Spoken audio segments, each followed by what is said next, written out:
to move right into my talk today. And I want to thank the team led by Katrine and to Dirk for agreeing to be my discussant. And as Dirk indicated, I'm invited here this morning on the basis of being someone who was part of the Birmingham Cultural Studies Research Centre a long time ago in the mid-1970s under the inspiring leadership of Stuart Hall. I arrived in Birmingham 1974 with the idea of a feminist thesis on young women or on girls, and the immense power of pop cultural genres that were addressed more or less exclusively to them, such as girls' magazines. Actually, I was immediately brought into what was called the Subcultures Research Group, and they were preparing a volume of articles which wanted to develop a Marxist analysis of working class youth culture, presenting also a more historical analysis than was present at the time in the sociology of youth culture. At the same time, Stuart Hall was writing what became known as his very famous study, Policing the Crisis. And I point this out because it was about the demonization and criminalization of Black youth in Britain by the local media and by the police, which provided the government in office just before the Thatcher years with a mandate for a law and order society. And in so doing, creating a more polarized society in which Black people and migrant communities were subjected to more pervasive racism on a day-to-day basis. I'm just going to... I mention this point now because a few years later, in his Ain't No Black in the Union Jack, Paul Gilroy actually disputed the concept of subcultures. So this is a point I want to make forcibly, that back in 1982, Gilroy destabilized this idea of subculture from a Black perspective, for the reason that the generational cleavages referred to by the subcultural theorists, that is between the parent culture and the youth culture, actually did not have the same meaning did not pertain in circumstances where the Black community per se understood itself to be subjected to so many forms of institutionalized and everyday racisms, where children and young people were particularly vulnerable. And this meant that the idea of a generational break made no sense, where family and intergenerational relations were honored or treasured aspects of what Gilroy called the urban countercultures of modernity, whose memories and experiences were mediated primarily through the aesthetic of Black music, a binding intergenerational force rather than a divisive one. So I'm reminding the audience that Gilroy destabilized subcultures from an anti-racist perspective, and I also destabilized the idea of subcultures from a feminist and a gender perspective at the time. Let me just go back. So this was the subcultural framework, and then this was Gilroy. Okay, so there were only, when I arrived in Birmingham, there were actually only 3, maybe 4 female women postgraduates at the time, no female faculty. And actually feminism was seen as an unwelcome interruption, since the focus was on developing a cultural Marxism whose starting point in the UK at that time was the politics of class and the meaning of working class culture. The broader frame for subculture came from Hall's analysis of the changes to the landscape of the white working class from the 1950s to the 70s, arguing that their class passivity had been won on the basis of promises of affluence which were eventually revealed to be hollow gains. The hard reality of a still rigid class society was then dramatically expressed through the spectacular subcultures of youth from the late 60s through to the late 1980s. What Hall, Hebdige, and Willis underscored was that existing approaches to subcultures from criminology or from the sociology of deviance were less relevant. What was required were accounts which, like Willis's, look to how low-qualified white working-class youth were no longer needed in the emerging post-industrial labour markets.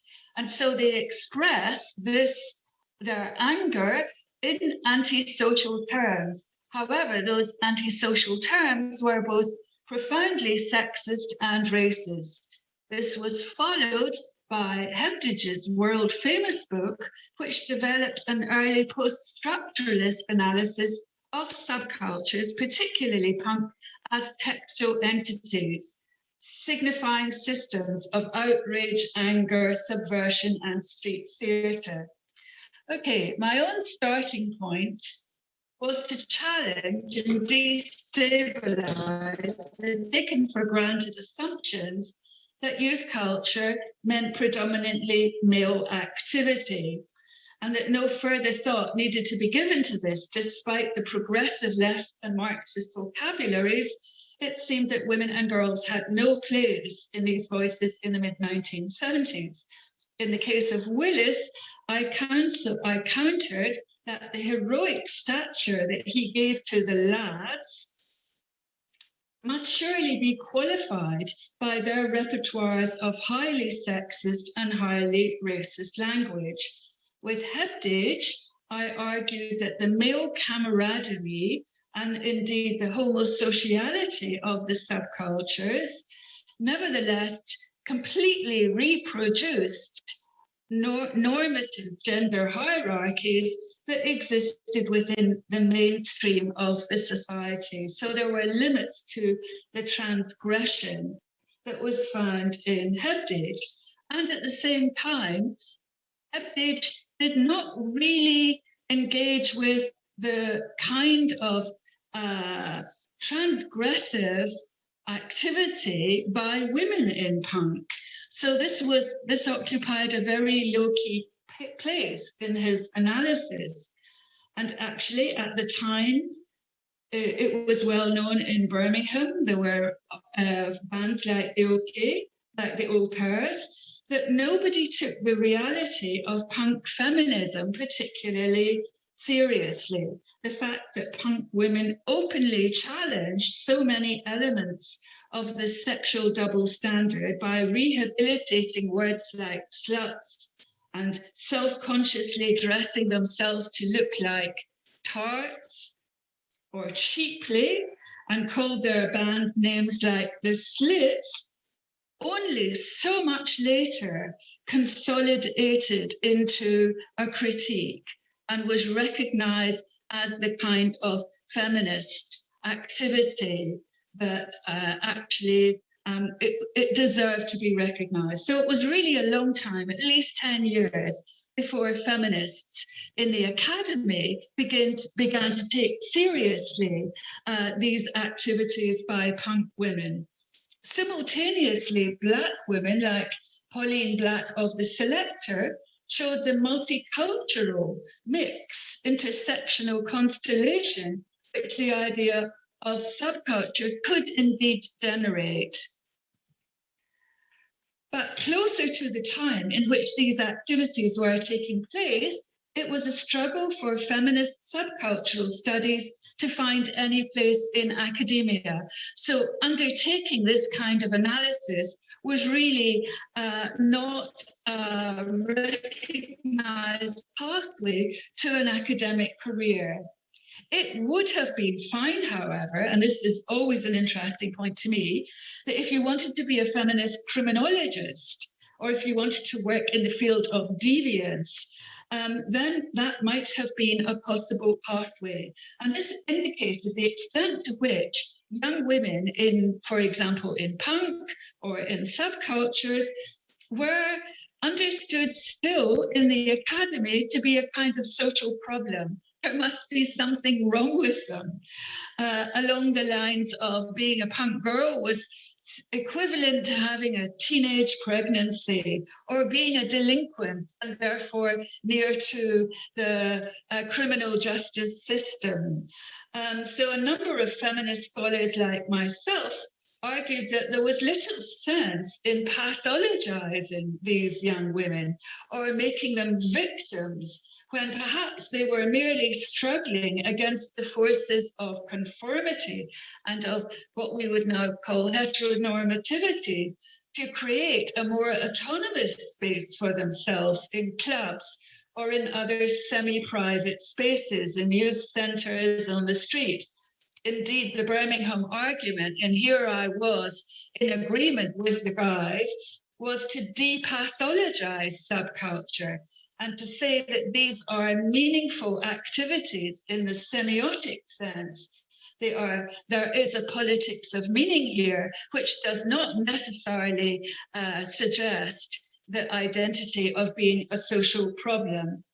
So partly to avoid this assumption of deviance and of being trapped into young women as a problem identity, it became apparent to me that I also, and the others with me, also had to look at the mainstream everyday culture and not just on the material issues of class inequality, which trapped working class girls into low-paid jobs, but just as importantly, to analyze the ideological forces such as magazines and pop culture. So from this point onwards, I myself looked to the mainstream and looked to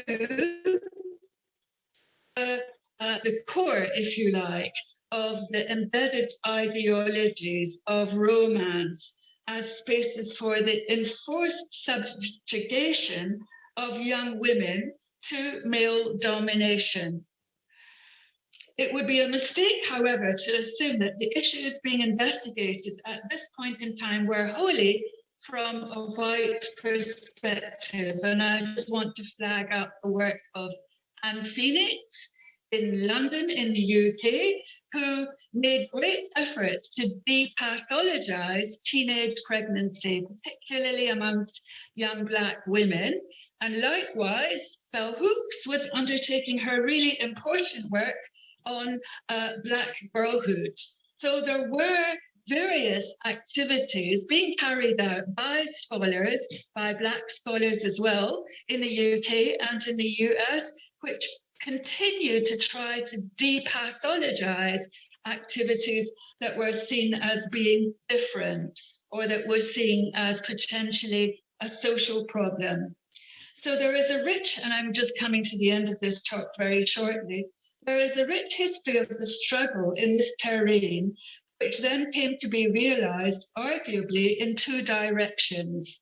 So from this kind of pathologizing model, there were two directions that emerged out in scholarship. One was that the punk culture from the mid to late 1970s offered leisure and social night clubbing spaces also for lesbians and for non-heterosexual young people, and the possibility to participate in music production and in, for example, zine making. So what I'm arguing is that there was a later recognition, mostly on the part of young lesbians themselves, that punk opened up a space for activity, for music production, for making zines and for making magazines. And this became a very important source of politicization and also, if you like, political activity. So punk did open up a space. And here in Germany, that came to be known, perhaps again in a slightly more conventional term, as Mädchenarbeit. But within Mädchenarbeit, there was a kind of crossover between punk, between depathologizing the social problem, but then also giving to young people, particularly young lesbians, autonomous spaces for creating their own identity. And this was all very important work, and it was carried out, I would say, from the mid-70s to the mid-1980s. And here you can see these are very familiar pictures. And so what one sees here is a kind of post-subcultural recognition of the political value of friendship, of leisure spaces, of nighttime spaces, and these pictures by Anita Corbin. And then this was a book, you can see it's called Autonomie aber wie, which I co-edited here in Berlin in 1979, 1980 with my colleague Monica Savier. So punk opened itself up also.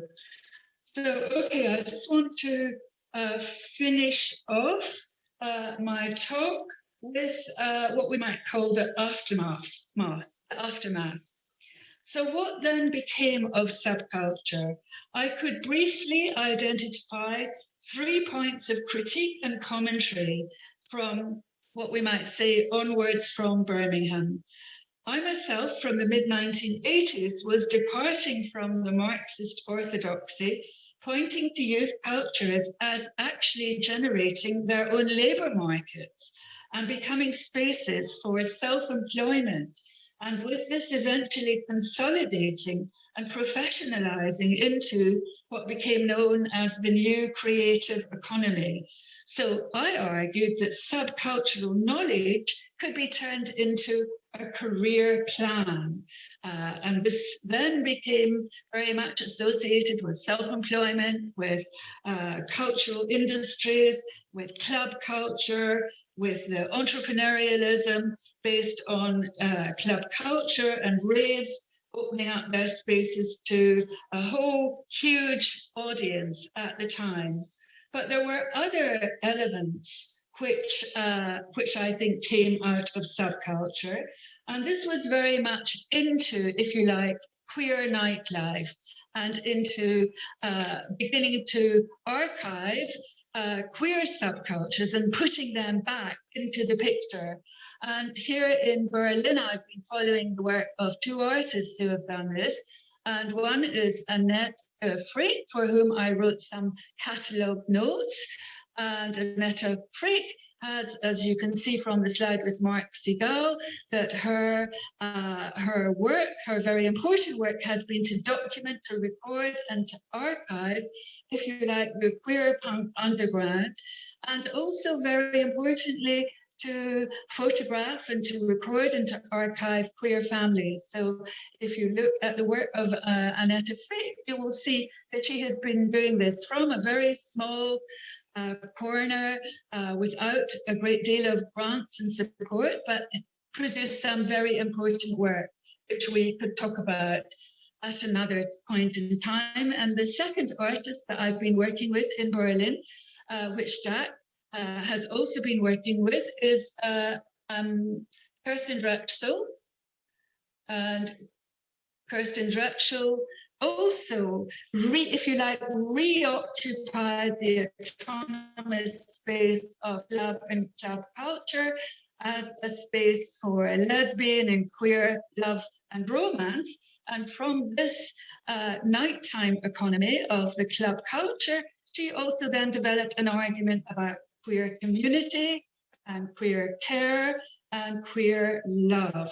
And so I think what I wanted to argue, which reflects the kind of Judith Butler vocabulary, is that later on in my own work, for example, in the book Top Girls, which was also translated into German, I argue that club culture and subculture provides spaces for survivable sociality, as opposed to being stuck in the illegible rage of conventional and quiescent girlhood. Thank you.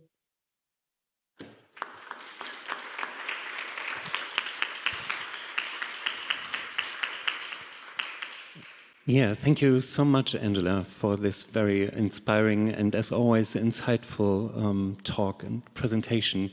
And I'm looking around, seeing whether there are any questions and comments from the people present? Yes, there is one. Do we have a microphone? Yeah, there's one coming.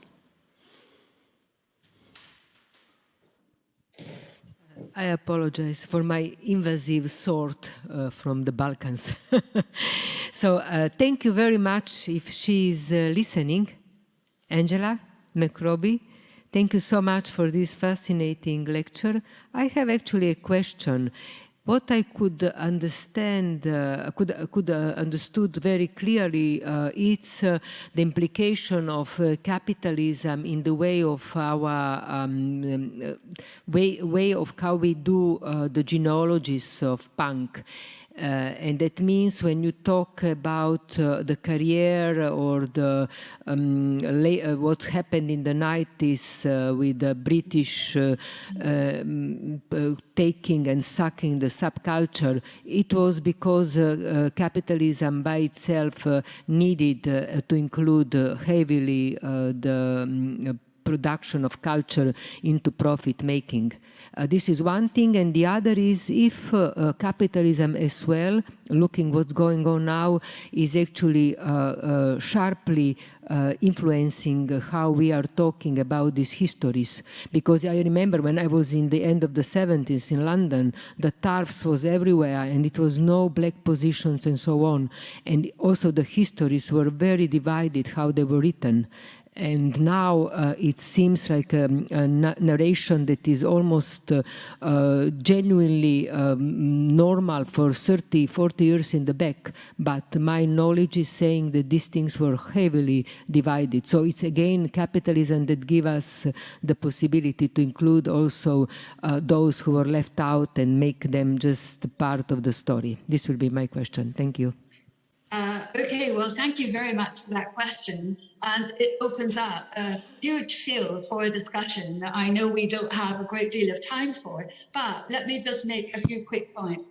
First of all, I did argue against the kind of stuck Marxists of the 70s and the 80s. I felt they were stuck in this slight, holding on to this slightly romanticized idea of working class white rebellion, and that I wanted to say, look, subcultures are generating their own economies. And my colleague Sarah Thornton went further with that and said subcultures are totally part of the capitalist machine.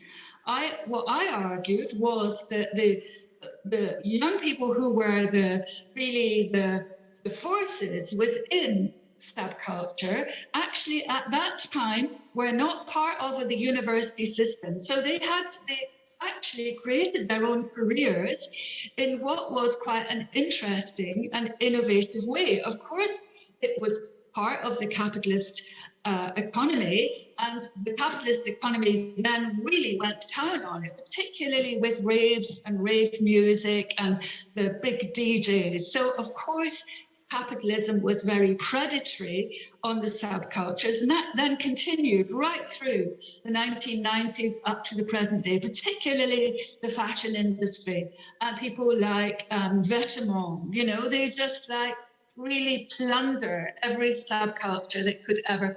And I think this meant that subcultures began to have a very different status and meaning. They were part of the mainstream of the capitalist economy. However, I wanted to hold on to the argument about that of self-employment and of autonomous, independent production. And I think quite a few of my colleagues in the UK did the same thing. And indeed, that's what I'm always interested in, local economies, ways of making a living.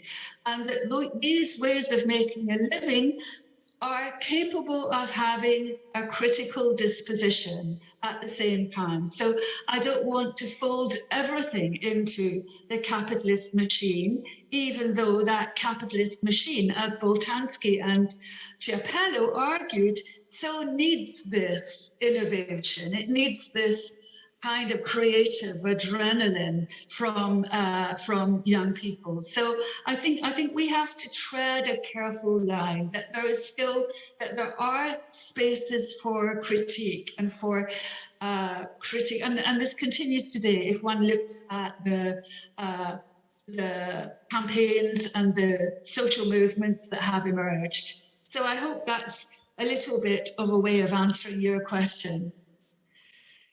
Well, thank you so much. Is there another question or comment from here? Oh yeah, there's another one.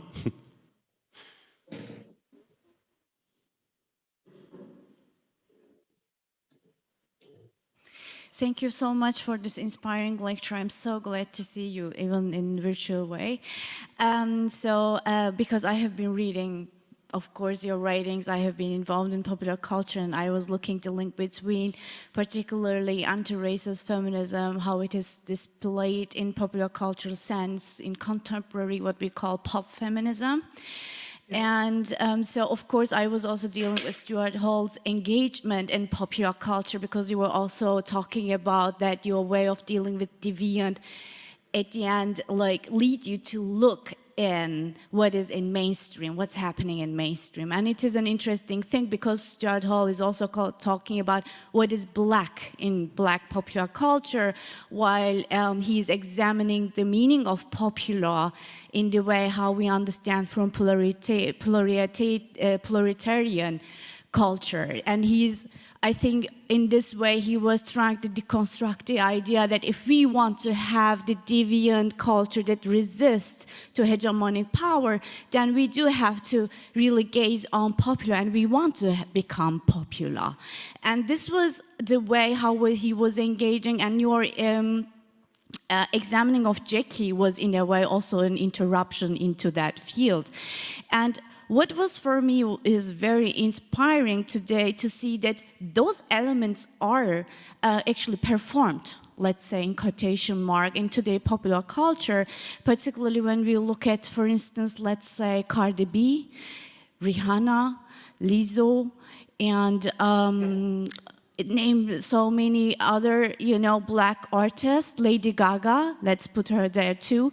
So there is this kind of feminist display, body positivism, and also this pleasure of like, black is beautiful in a very, of course, in a very neoliberal sense, of course there's a big critique also from black feminists like Bell Hooks, So I'm wondering, I want to also like, bring your inspirational thoughts to School of Thoughts today. What do you think about those artists, black feminists, or they call themselves, like Cardi B, for instance? I'm kind of fan of her.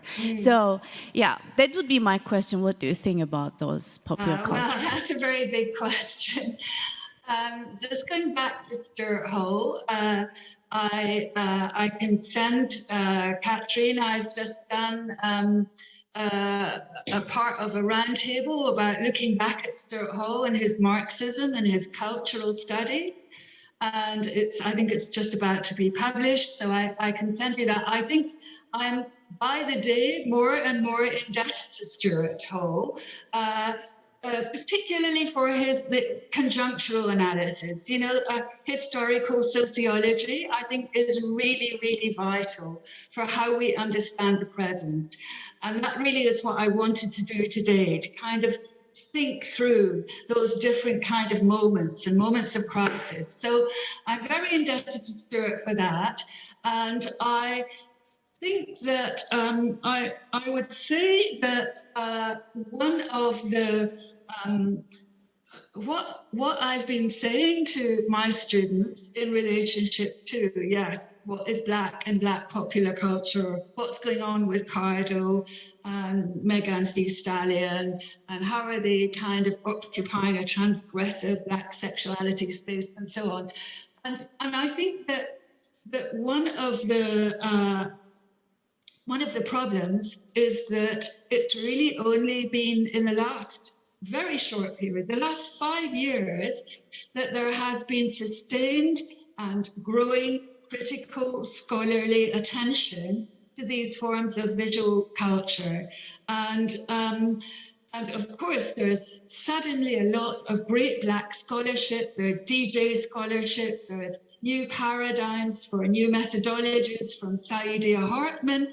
But in many ways, what I would like to see is the kind of sustained semiological attention. Let's look at this video of Cardi B. Let's look at what Lizzo and really kind of develop a sustained, this goes back to what Stuart talked about, the politics of meaning.